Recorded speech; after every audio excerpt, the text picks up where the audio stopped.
Olá, tudo bem? A paz do Senhor. A pedidos, nós estamos de volta com uma pequena formação hoje, falando sobre a igreja, as características da igreja, por ela ser una, santa, católica e apostólica. Então, nos nossos estudos sobre a igreja, nas nossas primeiras aulas, lá nas aulas da Escola da Fé, nós temos muita coisa ensinada sobre a igreja, como a igreja nasce, como a igreja surge, né, desde a sua prefiguração até a sua manifestação e a sua consumação na glória. Então, todos esses assuntos estão já estudados, né? Mas como me pediram para fazer um tipo de um compêndio desses estudos, dessas características da igreja, então nós estamos gravando hoje aqui, né? E, na verdade, não nós estamos. Eu estou aqui na minha casa, sejam bem-vindos, né? E vamos estudar um pouquinho, então. Amém? Então, eu quero convidá-los a nós a fazermos uma oração antes, para nós iniciarmos o nosso estudo de hoje. Amém? Então, vamos fechar os nossos olhos e pedir ao Senhor perdão dos nossos pecados, que o Senhor nos perdoe os pecados, que o Senhor nos lave no seu santo e precioso sangue, porque o Senhor é o nosso Deus, um Deus capaz de perdoar pecados, um Deus capaz de reestruturar as nossas vidas, um Deus capaz de nos dar vida nova. Por isso, meu irmão, minha irmã, junto comigo, nos entreguemos a Deus, aos cuidados do Senhor, confessando-o como nosso único e suficiente Salvador, nos entregando aos seus cuidados, nos entregando e reconhecendo o seu soberano poder nas nossas vidas. Vem Espírito Santo sobre nós, ungindo nossa mente, nossa alma, nosso coração, para que possamos compreender os mistérios do reino de Deus. Amém. Sob a poderosa intercessão do Imaculado Coração da Santíssima Virgem Maria, de São Miguel Arcanjo. Amém. Então, em primeiro lugar, eu gostaria de convidar que você tomasse em suas mãos, né, o Catecismo da Igreja. Claro, o Catecismo da Igreja Católica. Nós o estudamos bastante e vamos continuar estudando, porque essa é uma poderosa ferramenta que a Igreja foi presenteada, né, nos últimos anos. Então, o Catecismo você pode usá-lo em todas as situações. Ele é um compêndio da doutrina da Igreja, nesses 2020 anos de caminhada da Igreja. Né? Então, é maravilhoso. Então, aqui no parágrafo 748, o Catecismo já vem nos falar: creio na Santa Igreja Católica. Por quê? Nós, quando professamos a nossa fé em toda a Santa Missa, né? O que nós falamos? O que nós professamos? Creio em Deus Pai, Todo-Poderoso, Criador do céu e da terra, né? E aí a gente vai professando a nossa fé e nós professamos, creio na Santa Igreja, una, santa, católica e apostólica. Então, é por isso que o catecismo começa a nos dar essa visão de estudo, né? Então, diz assim, no parágrafo 748, sendo Cristo a luz dos povos, a nossa luz, a luz de todos os povos. Então, sendo Cristo a luz dos povos, esse sacrossanto sínodo, congregado no Espírito Santo, deseja ardentemente anunciar o Evangelho a toda criatura e iluminar todos os homens com a claridade de Cristo, que resplandece na face da Igreja. Então, a face de Cristo resplandece na nossa face hoje. Cristo fala ao mundo através da boca da Igreja. Nós somos Igreja. Claro, a todos o sagrado magistério da Igreja, mas nós, leigos, também participamos de todo esse anúncio, porque toda a Igreja é missionária. E aí continua. É com essas palavras que começa a constituição dogmática sobre a Igreja do Concílio Vaticano II, né? A Sacrosanto Concílio. Então, os documentos da Igreja vão nos ensinando que a Igreja é una, santa, católica e apostólica, como ela foi desde o seu princípio, passou por todos os concílios, chegou no nosso último concílio e ele continua professando, né? Ratificando. A Igreja é divina. E daí, continuando o capítulo, né? Daí ele vai dizendo no capítulo 749, segundo a expressão dos padres da patrística, a igreja é o lugar onde floresce o Espírito Santo. Quem falou isso? Santo Hipólito, né? Desde lá dos princípios da igreja, ele já era ensinado para nós. A igreja é o lugar onde floresce o Espírito Santo, né? E aí, no parágrafo 750, diz assim: crer que a igreja é santa e católica e que ela é una e apostólica, como nos ensina o credo, o símbolo, né, niceno-constantinopolitano, é inseparável da fé em Deus Pai, Filho e Espírito Santo, né? Então, no símbolo dos apóstolos, fazemos profissão de crer uma igreja santa, credo ecclesiam, e não na igreja. Nós não queremos na igreja, nós queremos a igreja. A igreja ela é una, santa, católica e apostólica. Para não confundir Deus e suas obras e para atribuir claramente à bondade de Deus todos os dons que ele pôs na sua igreja. Então a igreja, ela existe por quê? Porque Deus quis que ela existisse. Né? A palavra igreja é eclésia, do grego, né? Ekiklein, que significa chamar fora, significa convocação. Então, nós fomos todos os povos convocados por Jesus, né, a participar da igreja, né? E é engraçado porque nós vamos começar a ver umas passagens bíblicas que dizem assim, que vão nos ensinar que a igreja é o corpo místico de Cristo, né? Então, Cristo é a igreja. Cristo é a igreja. Né? A igreja, a gente costuma falar, é uma religião. Tá, a igreja católica, o cristianismo é uma religião. Mas ela é acima, ela transcende tudo isso, um quesito religião.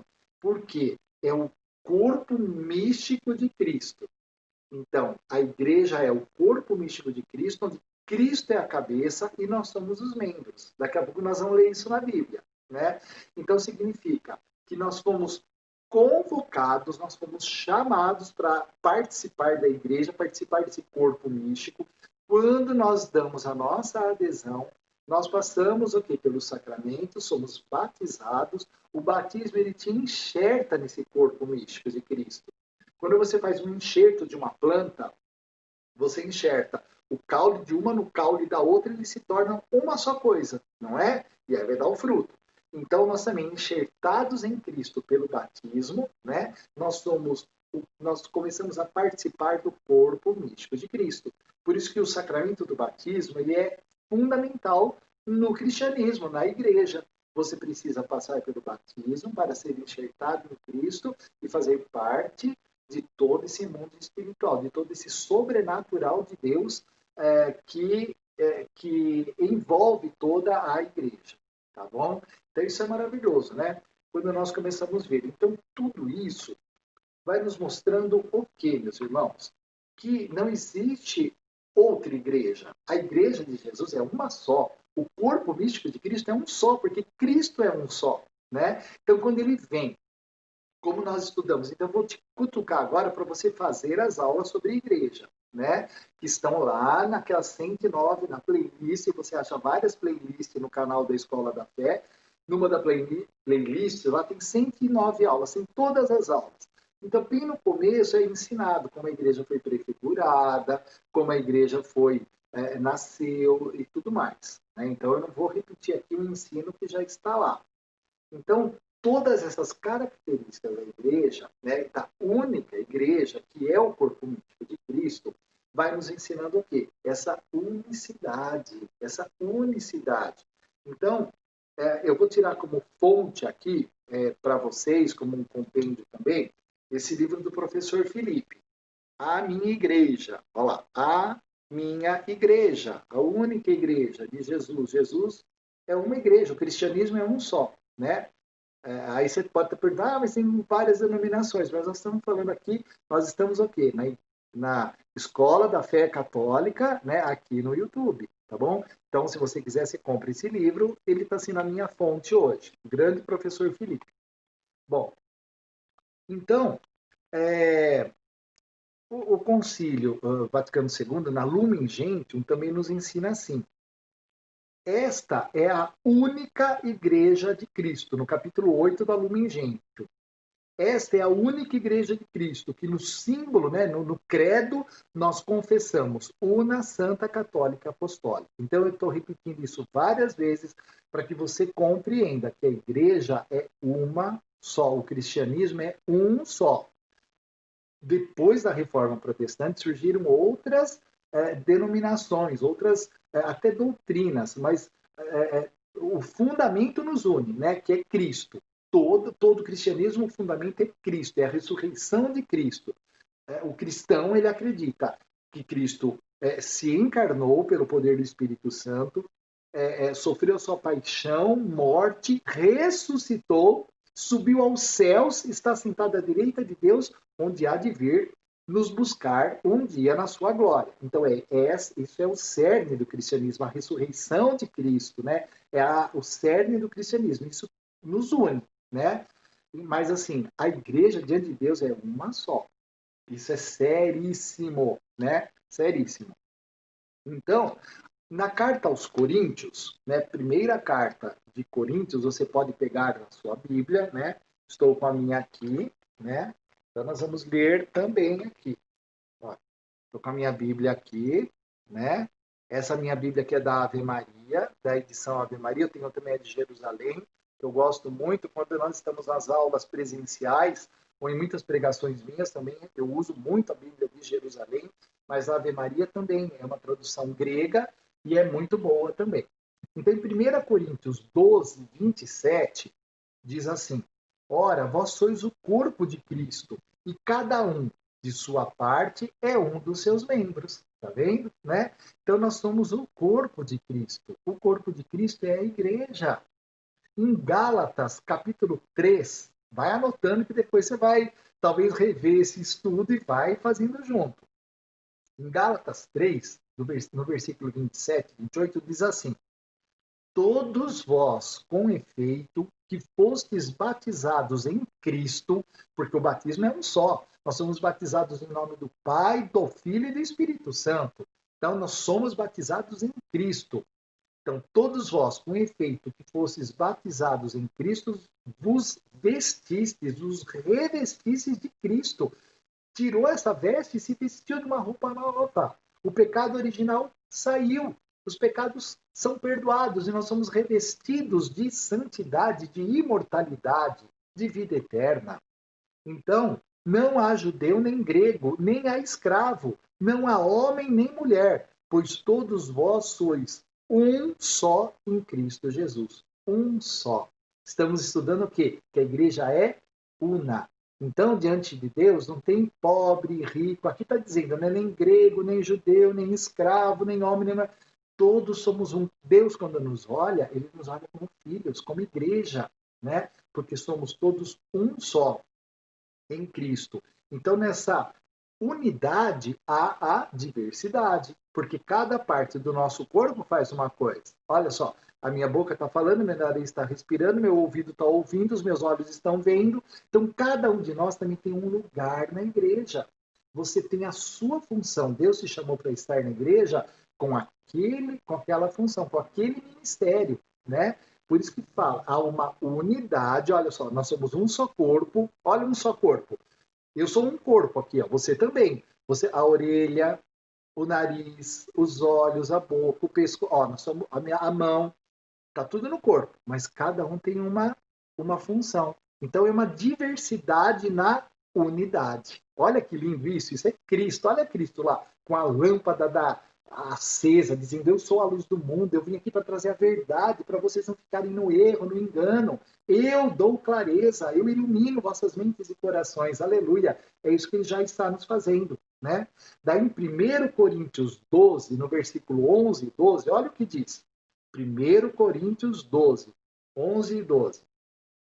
Mas um e o mesmo Espírito Santo, quer dizer, não tem outro Espírito, é um e mesmo Espírito, distribui todos esses dons, repartindo a cada um como lhe apraz. Porque como o corpo é um, tendo muitos membros, e todos os membros do corpo, embora muitos, formam um só corpo, assim também é Cristo. Em um só Espírito fomos todos batizados para formar um só corpo. Aleluia! Então, quer dizer que eu que prego, eu que dou formação, eu não sou, diante de Deus, nada melhor do que a pessoa que limpa a igreja. Ela está capacitada para limpar a igreja. O chamado dela é para limpar a igreja. O meu é para falar, né? O outro é para coordenar. Por exemplo, eu falo, mas eu não coordeno nada, né? As pessoas marcam formações, marcam pregações, organizam tudo, eu vou lá fazer a minha parte. Cada um faz a sua parte, né? Então é o mesmo Espírito que nos move, é o mesmo Espírito derramado, né, sobre todos nós. Em Romanos 12 também diz assim, né? Pois, como em um só corpo temos muitos membros e cada um dos nossos membros tem diferente função, assim também nós, embora sejamos muitos membros, formamos um só corpo em Cristo. E cada um de nós é membro um do outro. Olha lá, cada um de nós é membro um do outro. Então eu não estou sozinho na igreja. Eu não faço nada sozinho. Eu preciso do outro membro. E o outro membro precisa de mim. Talvez a pessoa que organiza os estudos, as formações, né? Ele organiza tudo, mas ele não sabe falar. Ele não sabe organizar um estudo. Mas Deus me deu essa capacidade. Mas Deus não me deu a capacidade de organizar. Me coloca para organizar alguma coisa para vocês verem o que vai acontecer. Vai ser uma bagunça. Eu vou esquecer de um monte de coisa, né? Mas assim, então cada membro tem a sua função. Isso é maravilhoso. Por isso que o padre também, né? Como tem muitos irmãos evangélicos que nos acompanham, vamos pôr o pastor aí também, né? Já que nós estamos falando dessa unidade de cristianismo. Então, muita gente quer mandar na igreja. Quem coordena, quem dá a última palavra sempre é o padre. É a função dele. O ministério do sacramento da confissão dos nossos pecados, a absolvição, né? Só ele pode dizer: eu te absolvo em nome do Pai, do Filho e do Espírito Santo. Ele deu gente, estamos perdoados, né, em nome de Cristo, né? Em nome da igreja. A Eucaristia também, isto é meu corpo, isto é meu sangue. Quem que de nós ou eu? Quem? Não, só o Padre. Então, tem coisas que é só o Padre também, né? Cada um no seu lugar. Isso é maravilhoso, gente, é maravilhoso. Agora, eu acho muito interessante também quando... Porque, assim, 1 Coríntios 12 também, olha que lindo isso, gente, que lindo isso. 1 Coríntios 12, do 17 ao 21, diz assim: se o corpo todo fosse olho, onde estaria o ouvido? Se fosse todo ouvido, onde estaria o olfato? O olho não pode dizer à mão: eu não preciso de ti, nem a cabeça aos pés: não necessito de vós, né? O que é mais escondido no nosso corpo? O pé. Tá lá, quem que olha pro pé, né? Ou tá com tênis, ou tá com sapato, tá... ninguém vê, mas a gente precisa dele para andar. Então você precisa de todo mundo na igreja. Eu preciso de todo mundo. E todo mundo precisa de você. Isso é maravilhoso. E uma coisa magnífica foi quando Jesus, né, antes de sofrer a sua paixão por nós, lá no livro de João, capítulo 17, lá para o versículo 11, nós vamos encontrando Jesus orando por nós. E Jesus, nessa oração, olha o que ele pede para o Pai, para nós. Porque toda a nossa oração é dirigida ao Pai, né? Pela intercessão de Jesus no poder do Espírito Santo, né? Isso nós aprendemos quando nós estudamos sobre a Santa Missa. Vai lá nas playlists da Escola da Fé, também tem a playlist de todo o estudo da Santa Missa. A Santa Missa, ela é a Deus Pai. Né? Então, Jesus é o Cordeiro imolado, ele se dirige ao Pai, pela intercessão de Jesus, nós oramos ao Pai. Sempre assim, né? Então, aqui também, em João, né, 17, Jesus ora assim por nós. Pai Santo, guarda-os em teu nome, a fim de que todos sejam um como nós. Para que todos sejam um, assim como tu, Pai, estás em mim e eu em ti. Para que também eles estejam em nós e o mundo creia que tu me enviaste. Esse já é o versículo 21. Olha que lindo, gente. Eu vou repetir de novo, né? O João 17, versículo 11. Depois eu vou ler o versículo 21. do 21 ao 23. Olha o que Jesus orou. Pai Santo, versículo 11. Pai Santo, guarda-os em teu nome, a fim de que sejam um como nós. Versículo 21. Para que todos sejam um, assim como tu, Pai, estás em mim e eu em ti, para que também eles estejam em nós e o mundo creia que tu me enviaste. Dei-lhes a glória que me deste, para que sejam um como nós somos um, eu neles e tu em mim, para que sejam perfeitos na unidade. E o mundo reconheça que me enviaste e os amastes como amaste a mim. Aleluia! Para que sejam perfeitos na unidade. Nós vamos ser um, porque nós somos um. Mas você se sente um com Cristo Jesus, em Deus Pai? Como ele está dizendo aqui, né? Eu neles, quer dizer, Jesus em nós e tu em mim. Olha, nós começamos a fazer parte da Santíssima Trindade. Olha que lindo isso. Então, Pai, Filho e Espírito Santo em nós. Isso é muito sério, isso é muito lindo. Por isso que nós estamos sendo divinizados. Nós nunca seremos Deus, né? Mas nós participamos da divindade, nós participamos do mundo espiritual, nós participamos dessa vida nova. Nós somos igreja, somos o corpo místico de Cristo. Olha, pensa bem, gente, a videira e os ramos. Uma árvore. A seiva que está no galho não é a mesma seiva que está no tronco. É a mesma seiva. É isso, Jesus é o tronco e nós somos os ramos. O que está em Cristo está em nós. A seiva de Cristo está em nós. No galho que somos nós, para darmos fruto. Precisamos permanecer em Cristo. Né? Então somos um só em Cristo Jesus. Então, meu filho, minha filha, meu irmão, minha irmã, né, se mantenha nessa unidade. O demônio, o mundo vai fazer de tudo para que você saia da igreja, para que você abandone a igreja.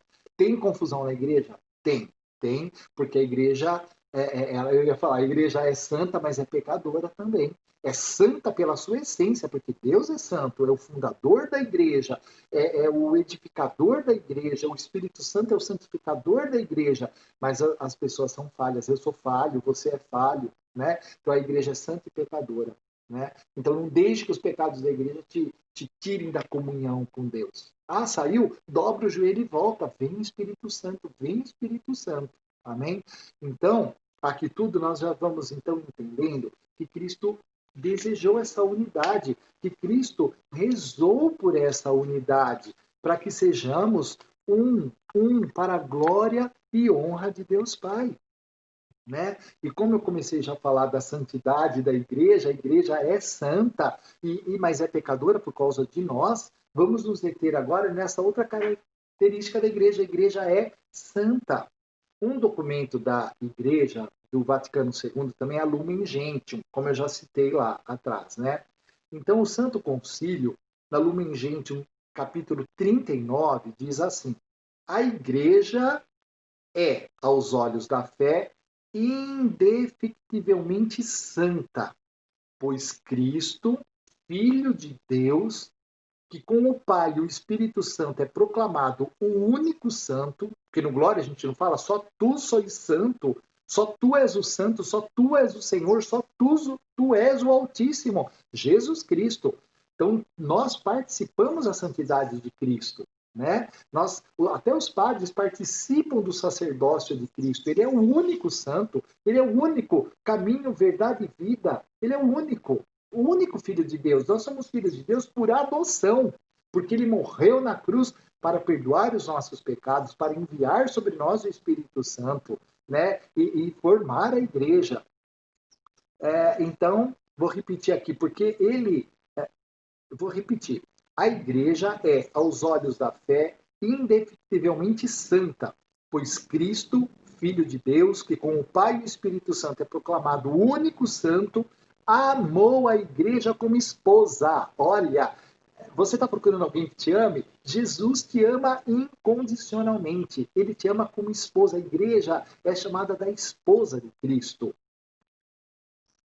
Por ele, por ela, pela igreja, Cristo se entregou com o fim de santificá-la, uniu-a a si como seu corpo e cumulou-a com o dom do Espírito Santo para a glória de Deus Pai. Lumen Gentium, capítulo 39. Olha só, então uniu a si. Como que ele uniu? Por isso que nós somos um só corpo em Cristo, essa unidade, né? Cristo é a cabeça e nós os membros. Ele nos tomou como esposa para si, ele nos uniu a si, como, né, e cumulou-a com o dom do Espírito Santo. O Espírito Santo é derramado sobre a igreja. É derramado sobre a igreja. Aleluia, né? Daí na Lumen Gentium 12 vai dizer que nós somos o povo santo de Deus. Claro, nós somos o povo santo de Deus, né? Nós somos um povo santo. No início da vida da igreja, lá nos primeiros, né, a igreja primitiva, depois, antes isso, a igreja apostólica, a igreja primitiva, daí veio a patrística, né? Aí veio a escolástica, aí veio até os nossos dias, né? Então, lá no começo, na igreja, se você pegar as palavras das cartas de Paulo, em Atos dos Apóstolos, a igreja era chamada de santa, de santos, os santos, né? Então, se você pegar lá em Atos capítulo 9, né, no versículo 15, diz assim: Ananias respondeu: Senhor, ouvi de muitos a respeito deste homem. De quem que ele estava falando? De Saulo. Saulo era perseguidor. Aí Jesus já tinha encontrado com ele no caminho de Damasco, né? E aí ele já tinha se convertido a Jesus. Mas todos sabiam que Saulo era um perseguidor da igreja, né? E aqui Ananias orando, né? Ananias orando e ele já citou: Senhor, ouvi de muitos a respeito deste homem, Saulo, quanto mal fez aos teus santos em Jerusalém.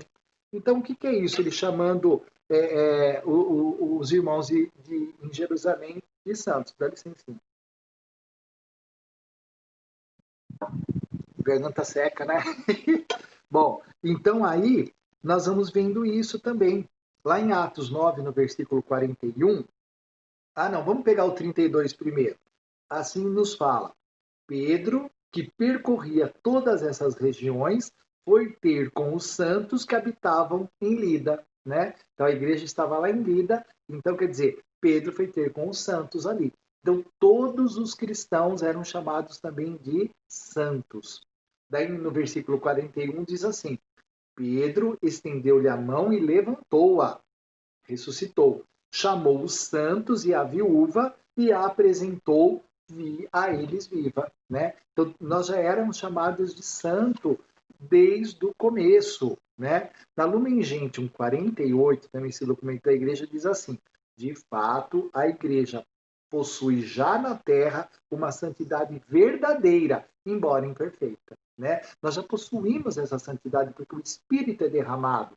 Nós já somos santos. A palavra santo significa separado, né? Mas nós somos pecadores ainda porque somos imperfeitos.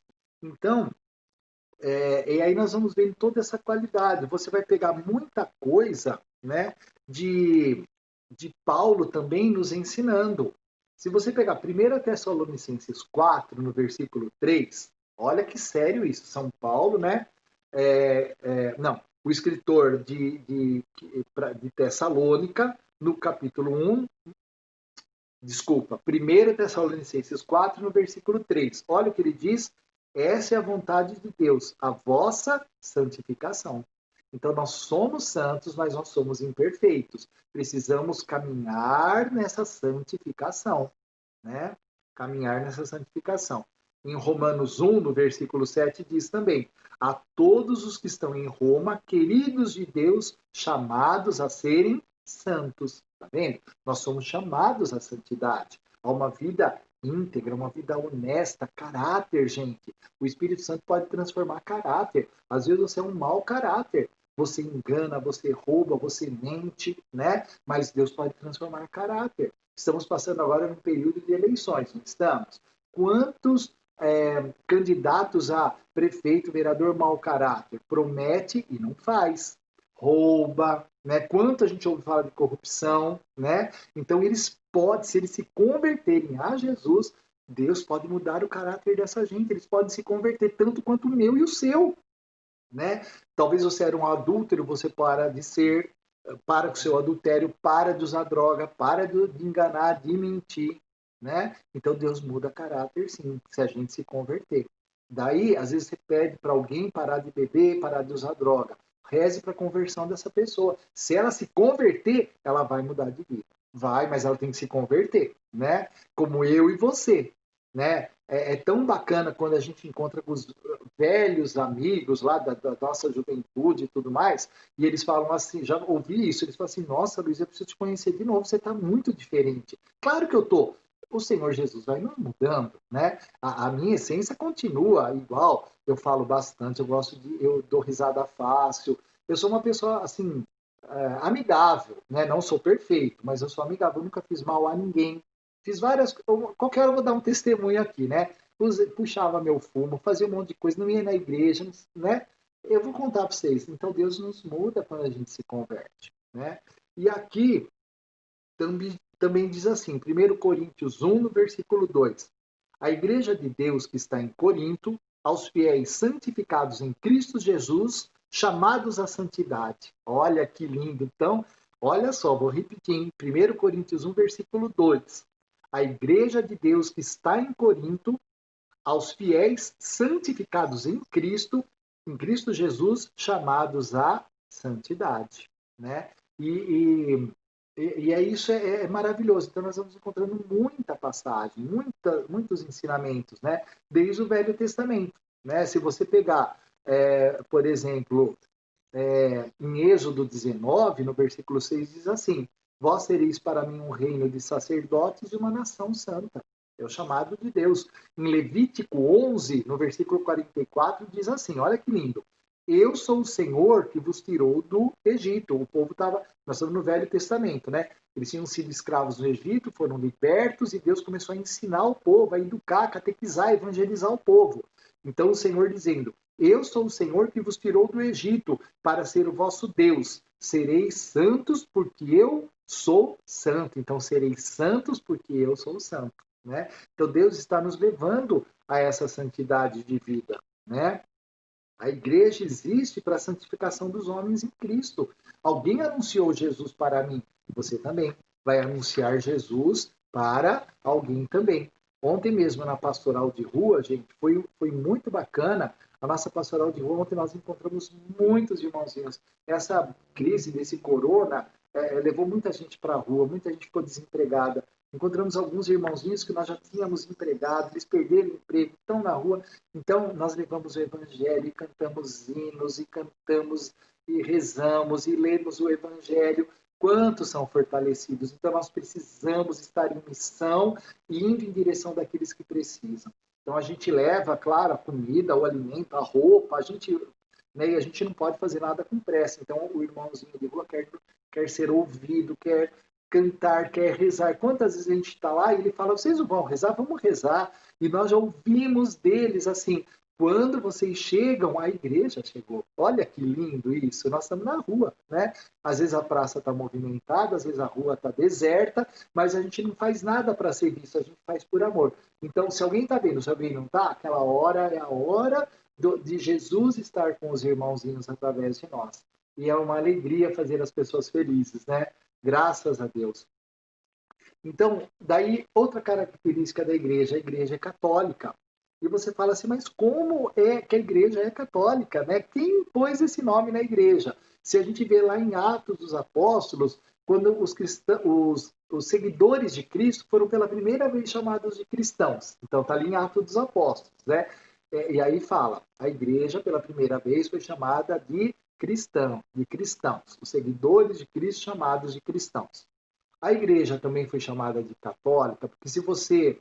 Deixa eu pegar aqui para não. Né, para não. Então a palavra católica vem do grego, católicon, né, que significa o quê? Universal. Então a palavra católica significa universal, porque a igreja de Cristo é uma só, ela é universal para o universo inteiro. Outro dia eu estava falando com um amigo meu, que ele é ufólogo, claro que ele não é cristão, ele é ufólogo, né? E ele falou para mim de vida em outros planetas. Ele falou, vocês vão ver, vocês da igreja, quando descer uma nave espacial aqui. Aí eu até dei risada e falei assim, olha, eu vou te falar uma coisa.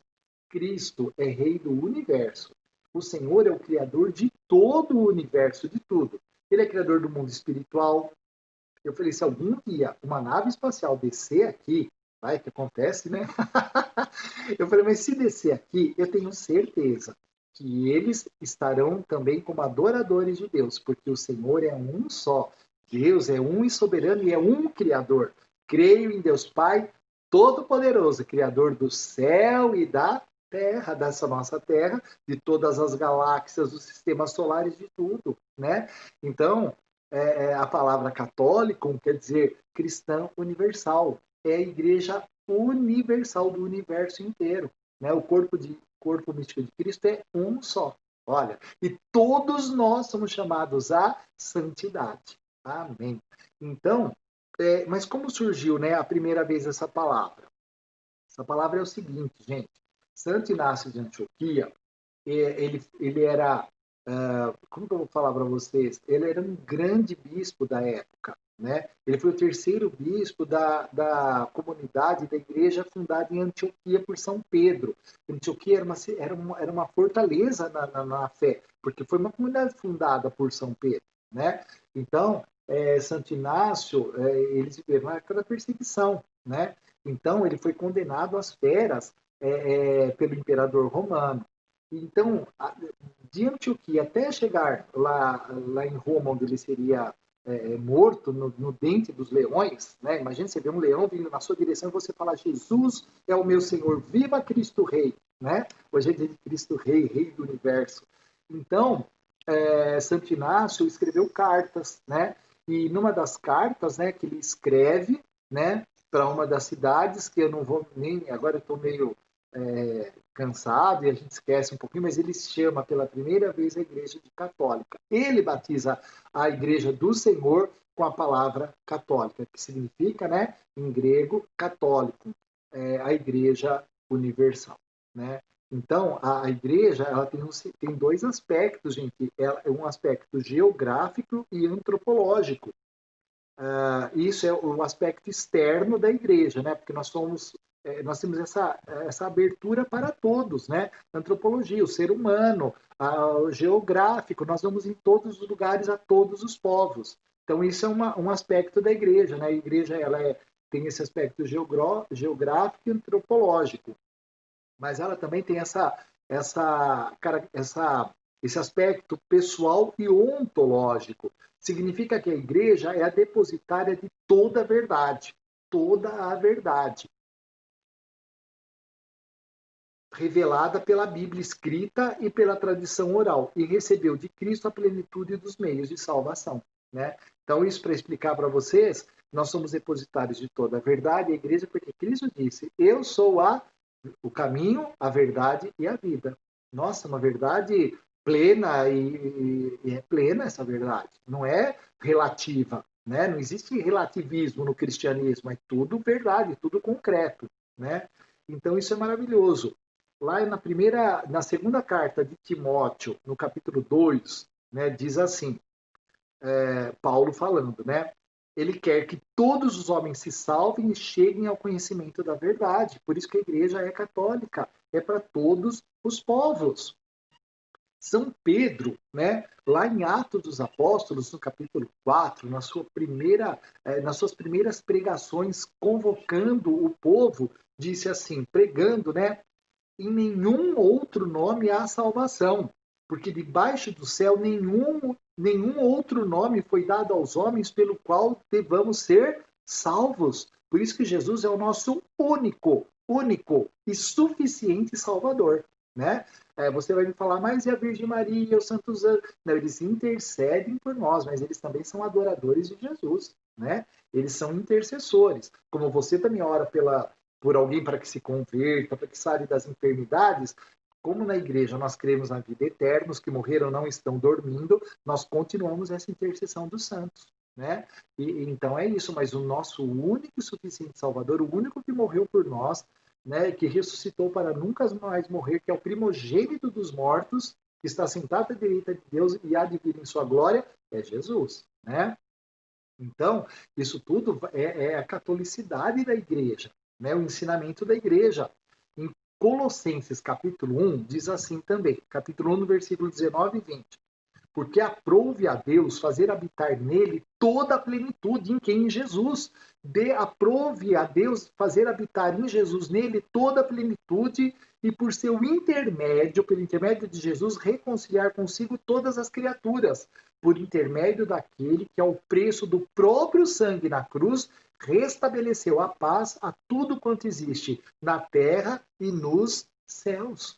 Olha que lindo, só o sangue de Jesus. Por isso que a Virgem Maria é a Imaculada Conceição. O corpo dela foi preparado porque o sangue do Cordeiro tem que ser perfeito, tem que ser sem mancha original, sem o pecado herdado de Adão, né? Tudo isso está lá na playlist, você vai e procura sobre a Virgem Maria. Então, a Virgem Maria, sua posição, seu lugar no corpo místico de Cristo era ser mãe do Salvador. Né? Então ali está demonstrado a grandeza da mãe de Jesus, né? Que se torna mãe da igreja também, porque se ele é o cabeça do corpo místico, ele tem uma mãe, essa maternidade de Maria passa a todos nós, né? Então é o sangue redentor de Cristo. Nós somos corpo, sangue e alma, né? A Jesus não. Desde o princípio ele é corpo, sangue, alma e divindade, porque Jesus é divino. Né? Então, esse sangue divino, esse sangue redentor, foi o que nos comprou.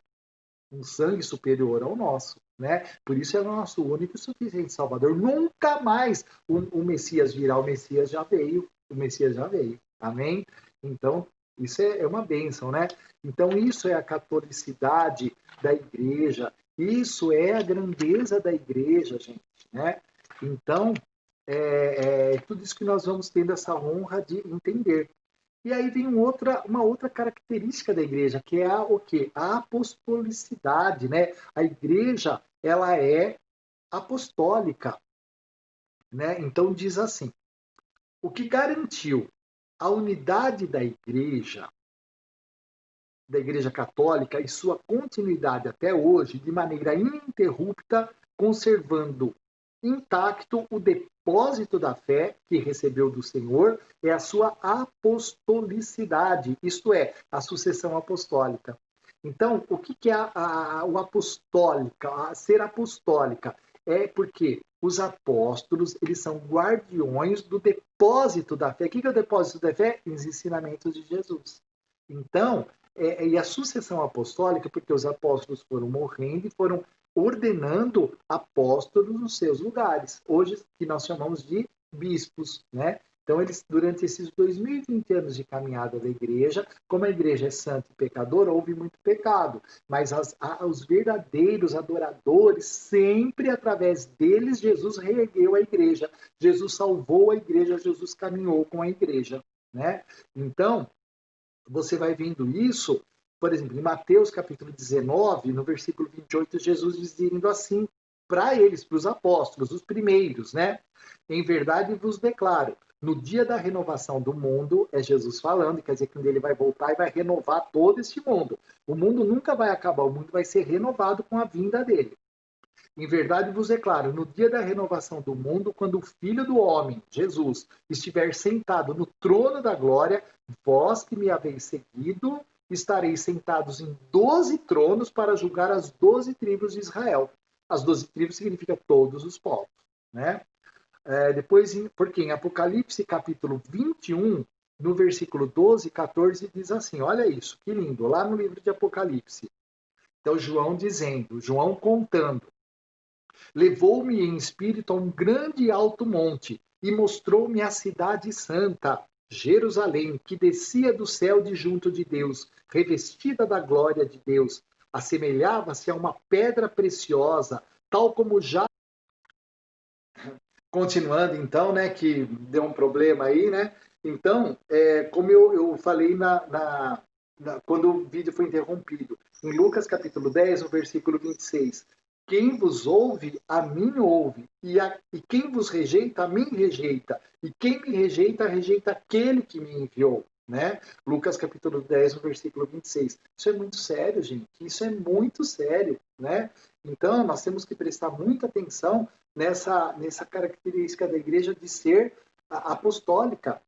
Em 1 Timóteo 1, no versículo 3, diz assim, torno a lembrar-te a recomendação que te dei. Era Paulo falando com Timóteo, né? que era bispo de Éfeso. Sabe lá, Efésios na Bíblia? O bispo de Éfeso era Timóteo. Ele foi ordenado por São Paulo e São Paulo colocou ele lá como bispo para cuidar da igreja, da única igreja, né? Antes de 1500 era tudo igreja católica. Então, assim, bispo de Éfeso. Então, diz assim, 1 Timóteo 1, versículo 3, Paulo falando com Timóteo: torna a lembrar-te a recomendação que te dei, quando parti para a Macedônia. Devias permanecer em Éfeso para impedir que certas pessoas andassem a ensinar doutrinas extravagantes. Olha, não parece que é para os nossos dias? Quanta gente ensinando doutrinas extravagantes, até dentro da igreja, né? Então, cuidado, não é porque falou Jesus, falou Bíblia, que você vai acreditando, não, né? Presta atenção, porque é tudo muito sério isso, gente. Dá licença. Aí, também em 2 Timóteo, no capítulo 1, versículo 6, São Paulo fala assim: por esse motivo, eu te exorto a reavivar a chama do dom de Deus que recebeste pela imposição das minhas mãos. Amém. Né? E aí ele continua. Em Atos capítulo 20, no versículo 20, diz assim, Atos 20, versículo 30. Mesmo dentre vós surgiram homens que hão de proferir doutrinas perversas, com intento de arrebatarem após si discípulos. Né? Então a gente vai vendo muita coisa séria e nós não podemos realmente brincar, porque a igreja é apostólica. Ela tem no depósito da fé os ensinamentos de Cristo. Amém? Então eu acho que foi respondido, né, o questionamento, né, de tudo isso. Então nós temos no Sagrado Magistério, na Sagrada Santa Doutrina da Igreja, todos esses ensinamentos. Nós somos igreja, nós somos o corpo místico, né? E nós temos o tesouro da Igreja, que é a Eucaristia, né? A Santíssima Virgem, os Santos Anjos. Olha quanto ensinamento, quanta coisa que nós temos. Então, meu irmão, minha irmã, ame a igreja, respeite a igreja. Amém? Então, tá bom. Então, nós vamos ficando por aqui, né? Já falei bastante e até a nossa próxima aula. Fiquem com Deus, nos acompanhe, se inscreva no nosso canal, toque nesse ícone do sino para que você sempre receba as notificações. Fique com Deus, Deus te abençoe ricamente e abundantemente. Amém? Muito obrigado. Em nome do Pai, do Filho e do Espírito Santo. Amém.